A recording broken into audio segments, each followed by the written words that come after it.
கிறிஸ்துவுக்குள் பிரியமானவர்களே, இந்த ஆசீர்வதிக்கப்பட்ட செப்டம்பர் மாதம் 19ஆம் நாளிலும் தினமொரு இறைவாக்கின் வழியாக உங்கள் ஒவ்வொருவரையும் சந்திப்பதில் மிக்க மகிழ்ச்சி. இன்று கூட நாம் தியானிக்க இருக்கிற வார்த்தை 2 கொரிந்தியர் 9ஆம் அதிகாரம் 6ஆம் வசனம். நிறைவாக விதைப்பவர் நிறைவாக அறுவடை செய்வார். ஆமென். புனித பவுல் ஒரு அருமையான வார்த்தை வழியாக இன்று நமக்கு ஆலோசனை கொடுக்கிறார். ஆம் கிறிஸ்துவுக்குள் பிரியமானவர்களே, நிறைவாக விதைப்பவர் நிறைவாக அறுவடை செய்வார் என்றால் அது பொருள் சார்ந்ததோ அளவு சார்ந்ததோ அல்ல, நம்முடைய மனதின் நிறைவை பொறுத்தது. சில பேருடைய குடும்பம் பெரியதாக இருக்கும். அப்பா அம்மா பாட்டி தாத்தா பையன் பொண்ணு என்று சில குடும்பங்கள் ஒரு 6 பேர் 7 பேர் இருப்பார்கள். சில குடும்பங்களிலே அப்பா அம்மா பையன் 3 பேர் தான் இருப்பார்கள். ஆனால் கடவுள் ஒவ்வொருவருக்கும் ஒரு கடமையை கொடுத்திருக்கிறார். அதுபோல ஒவ்வொருவரும் தன்னுடைய இடத்திலிருந்து நான் என்னென்ன செய்ய வேண்டும் என்கிற கட்டளைகளையும் கடவுள் கொடுத்திருக்கிறார். இவை அனைத்தையும் நான் சரியான முறையில் செய்கிறேனா? இது முதல் காரியம். இரண்டாவது, எனக்கு கொடுத்திருக்கிற பொறுப்புகள் சிறியனவோ பெரியனவோ அதை நான் மன நிறைவோடு செய்கிறேனா? இதில்தான் முக்கியமான ஆசீர்வாதத்தின் ரகசியம் அடங்கியிருக்கிறது. ஆம் கிறிஸ்துவுக்குள் பிரியமானவர்களே, நாம் ஒவ்வொரு முயற்சிகளையும் அடுத்தவருக்காக செய்கிற உதவிகளையும் சேவைகளையும் நிறைவாக நாம் செய்தால் நிறைவான பலன் நமக்கு கிடைக்கும்.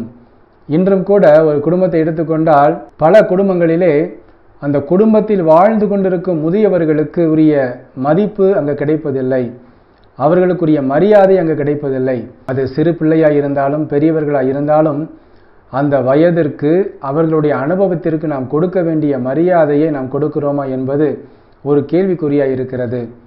இன்னொரு பக்கம் நாம் நம்மிடம் ஒரு உதவி கேட்டு வருகிறவர்களுக்கு ஒரு சிறிய உதவியோ பெரிய உதவியோ அதை நான் நிறைவாக என்னுடைய மன விருப்பத்தோடு செய்கிறேனா என்பதைத்தான் கடவுள் பார்க்கிறார்.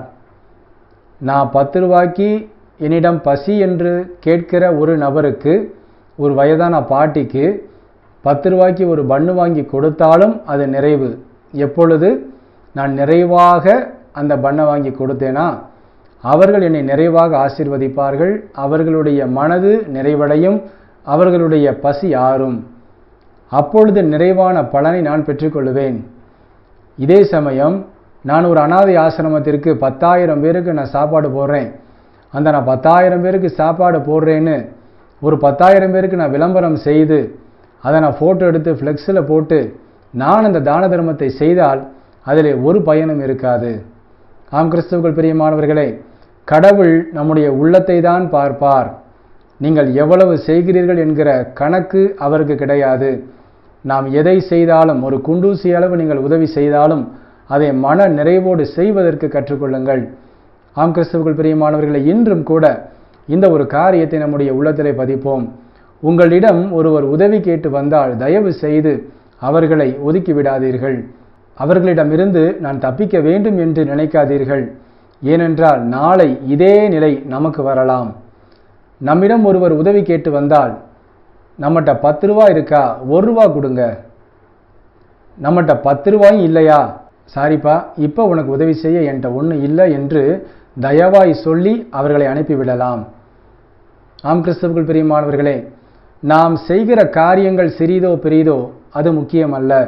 நம்முடைய மனது விருப்பப்பட்டு அதை செய்கிறதா, நம்முடைய உள்ளம் எப்பொழுதும் அடுத்தவர்களுக்கு ஆறுதல் தரக்கூடியனவாக இருக்கிறதா, நம்முடைய நாவு மற்றவர்களுக்கு நன்மையை மாத்திரம் விதைக்கிற நாவாக இருக்கிறதா என்பதைத்தான் இன்று நாம் யோசிப்பதற்கு கடவுள் ஆலோசனை கொடுக்கிறார். ஆம் கிறிஸ்துவுக்குள் பிரியமானவர்களே, இன்றும் கூட இந்த காரியங்களை எல்லாம் நம் உள்ளத்திலே ஆராய்வோம். நான் இதுவரை இப்படியா இருந்தேன் என்று நமக்கே சில நேரங்கள் கேள்வி வரும். நான் கடவுளுக்கு விருப்பமில்லாத காரியத்தையா இவ்வளவு நாள் செய்து கொண்டிருந்தேன் என்ற கேள்வி கூட நமக்கு வரலாம். ஆனாலும் நாம் மனம் மாறுவதற்கு கடவுள் வாய்ப்புகளை கொடுக்கிறார். இன்று மனம் மாறுவோம். இன்று முதல் நாம் சிறியனவோ பெரியனவோ நம் குடும்பத்தில் இருந்து நாம் அதை தொடங்குவோம். நம்மை சுற்றியுள்ள மக்களுக்கு அதை செய்வோம். நம்மால் முடிந்த ஆறுதலை, உதவிகளை, சேவைகளை நாம் செய்வோம். அதை மன நிறைவோடு செய்வோம். நிறைவான பலனை நாம் நிறைவாய் பெற்று கடவுளுக்கு சாட்சி வாழ்க்கை வாழ்வோம். ஆமேன். நாம் ஜெபிப்போமா? அன்புள்ள இயேசு மகாராஜாவே, எங்கள் அன்பு தகப்பனே, இந்த ஆசீர்வதிக்கப்பட்ட புதிய நாளுக்காக உமக்கு கோடான கொடி நன்றி அப்பா. இந்த நாளிலும் நாங்கள் பெற்றுக்கொண்ட இந்த வாக்கின்படியாகவே நாங்கள் செய்கிற ஒவ்வொரு காரியத்தையும் மனநிறைவோடு செய்து முழு பலனையும் பெற்றுக்கொள்ள எங்களை தாழ்த்தி உமது திருப்பாதங்களில் அர்ப்பணிக்கிறோம் அப்பா. இன்றும் தன்னுடைய பிறந்த நாள் மற்றும் திருமண நாளை கொண்டாடும் உமது பிள்ளைகள் ஒவ்வொருவரையும் தகப்பன் நிறைவை ஆசீர்வதிக்க வேண்டி ஒப்புக் கொடுக்கிறோம். இயேசு கிறிஸ்துவின் வல்லமையுள்ள நாமத்திலே ஜெபிக்கிறோம் எங்கள் ஜீவனுள்ள நல்ல பிதாவே. ஆமேன். கிறிஸ்துவுக்குள் பிரியமானவர்களே, இன்று நாம் ஒரு நிறைவை பெற்றிருக்கிறோம். நம்முடைய உள்ளத்திலே ஒரு நிறைவை கடவுள் அருளியிருக்கிறார். அந்த உள்ளத்தோடு நாம் இந்த நாளை தொடங்குவோம். கடவுள் எப்பொழுதும் நமக்கு நிறைவான ஆசீர்வாதத்தை வழங்கவே அவர் காத்திருக்கிறார். ஆமேன். God bless you.